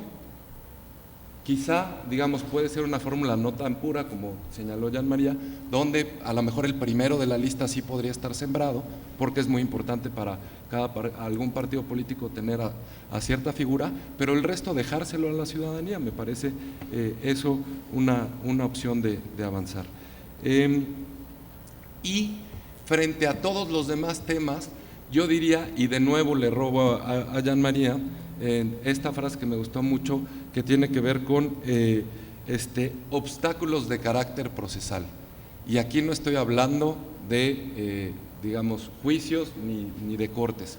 Estoy hablando de lo que nos dedicamos, los que nos dedicamos a hacer elecciones, que son obstáculos en la posibilidad de convocar a las urnas y de organizar elecciones. Sé que es muy chocante decir eso y sé que más bien si lo que decidimos políticamente es lo que vale, las autoridades electorales tenemos que hacerlo realidad. Lo cierto es que hay ciertos elementos que nos pueden cambiar la vida. Les voy a dar un solo ejemplo. Si nosotros pudiéramos tener en la Constitución la obligación de votar mediante urna electrónica y posiblemente mediante métodos electrónicos para cierta parte de la población que no puede llegar a las urnas, sí es factible poder convocar, digamos, ¿no? Se la damos al maestro Woldenberg, y entonces hacemos la segunda vuelta y entonces podemos hacer 2 elecciones en un mes. ¿Con urna electrónica? Quizá. Sin urna electrónica no hay manera, ¿no? Con las leyes actuales y con los procedimientos actuales es poco factible en la realidad, ¿no? Y entonces hagamos esto y generemos las condiciones en la legislación nuestra abigarrada, doble, triple candadesca electoral que tenemos para establecer un sistema electoral que permita precisamente que todas estas cuestiones de preguntar más a la ciudadanía con más frecuencia se pueda dar digamos, con certeza, pero también con oportunidad. La dejo ahí, muchas gracias.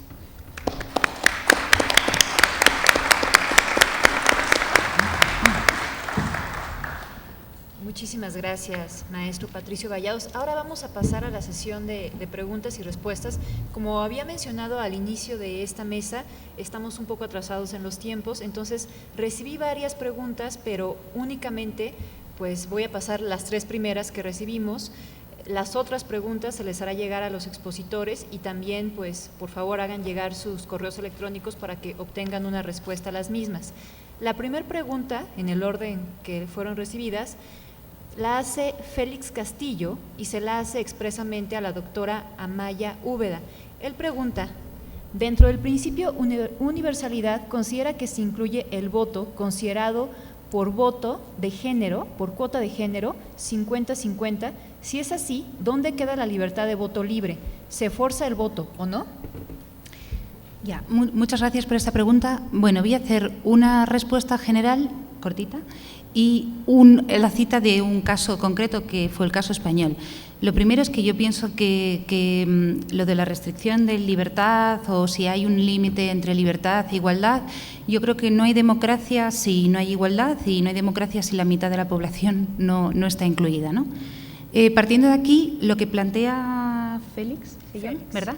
Es algo que se ha planteado por muchos países y hubo un caso en España, precisamente cuando la ley electoral cambió y se hizo el requisito de tener listas equilibradas a los partidos, obligatorias, se planteó un recurso por parte de un partido político ante el Tribunal Constitucional Español diciendo que se estaba haciendo una imposición hacia la libertad de expresión y la libertad de formación y de escoger a sus propios candidatos por parte del partido político porque tenía una idea diferente de igualdad. No había base constitucional y el Tribunal Constitucional rechazó esta crítica y dijo que, puesto que la Constitución española contenía una cláusula de igualdad sustantiva, es evidente que los partidos políticos, claro que tienen que tener libertad de funcionamiento, tienen que tener libertad para formar y expresar su ideología, para elaborar sus propias listas de candidatos, pero que es evidente también que esta libertad no es absoluta. Hablamos antes de la posibilidad de establecer listas cerradas o, por ejemplo, criterios de elegibilidad y que, por tanto, el criterio de establecer favorecer que esa composición tenga que ser equilibrada, es una restricción más que es posible, y no solamente posible, sino la única constitucionalmente legítima, ¿no?, en este caso. Perdón. Muchas gracias, doctora, por su respuesta. La siguiente pregunta la hace Jaime Noé Hernández y se la hace expresamente a la doctora Jacqueline Pechar. Él dice que de septiembre a enero, menos de 5 meses, ¿es tiempo suficiente para aprobar una constitución adecuada para la Ciudad de México? A ver, yo creo que sí es un tiempo suficiente. Están dedicados los diputados constituyentes a eso, y además supongo que también pues haya una buena parte elaborada, digamos, y discutida. Entonces sí van a tener que acelerar el trabajo, pero sí se puede. Gracias, doctora. La siguiente pregunta es para cualquiera de nuestros expositores, la hace Regina Santiago y pregunta: ¿cuál ha sido la experiencia internacional para garantizar los derechos de personas con discapacidad? No solo rampas y movilidad, sino derechos políticos, educación para la inclusión. ¿Quién desea contestar esa pregunta? Yo, que vaya. Sí, por favor. Sí.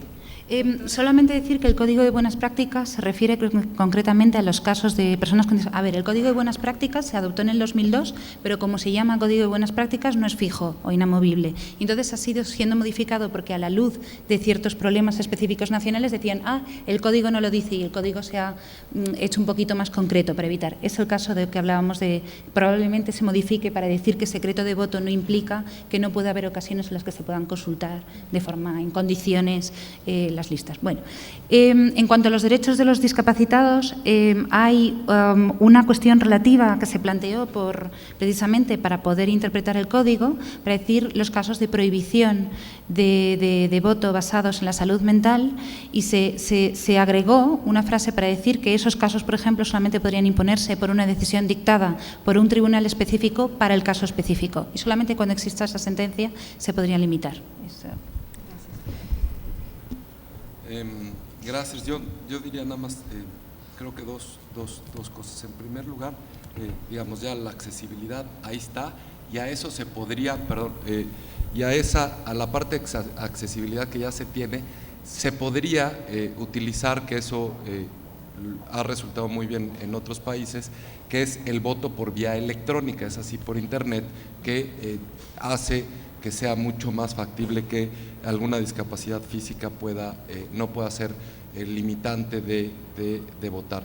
En el segundo caso es la parte de las restricciones, que me parece que en efecto, o sea, las restricciones o la imposibilidad de votar jurídicamente tiene que estar sumamente acotada, digamos, tiene que ser excepcional.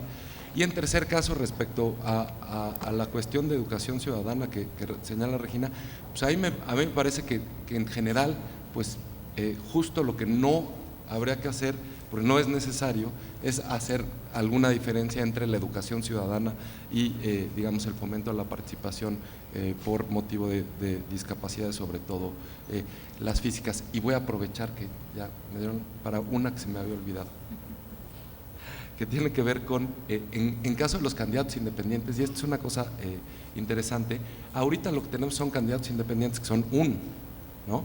Y entonces pues son para órganos normalmente unipersonales. Ahora, con los consejos que se van a armar, lo que también podría ser es que se puede, digamos, reconocer la popularidad de un candidato o candidata independiente, aún y si no gana la alcaldía, por ejemplo. Y entonces establecer mecanismos donde pudieran ser parte del consejo, ¿no?, en razón del número de votos que obtuvieron. Es decir, no es digamos, un sistema mayoritario, o no mantenerlo así como o gana o no gana, sino establecer las posibilidades que aquellas candidaturas que tengan suficientes votos, como se hace ahora ya de manera mixta para los diputados, puedan ser reconocidos siendo parte de la demarcación territorial. Gracias y perdón por eso. Muchísimas gracias, maestro Vallados. Bueno, ofrezco una disculpa por las preguntas que por razones de tiempo no se van a alcanzar a contestar. Reitero, se les van a hacer llegar a los expositores. Por favor, háganos llegar sus correos electrónicos para que reciban una respuesta. Y no me resta más que agradecer a las y los especialistas que me acompañaron en esta mesa. Muchísimas gracias por sus aportaciones. Gracias a todos y a todas por su atención. Ya sales volando, ¿verdad? Bueno, no sé, tenemos que esperar a principio. Gracias, consejera, y desde luego a todos los ponentes participantes.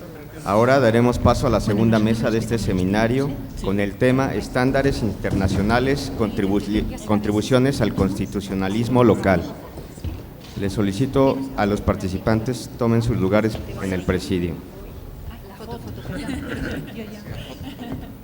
Gracias, pero sí te voy a tomar la palabra.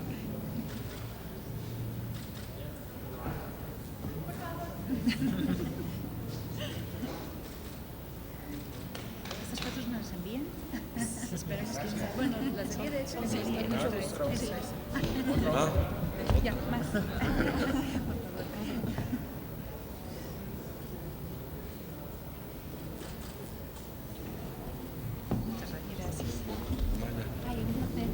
Igualmente. Yo espero ahí.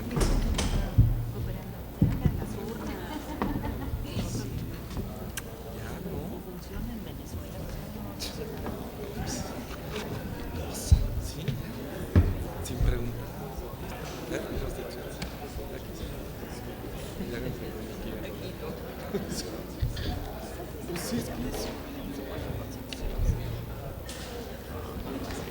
No, no digo. Pero es que si no se puede. ¿Estás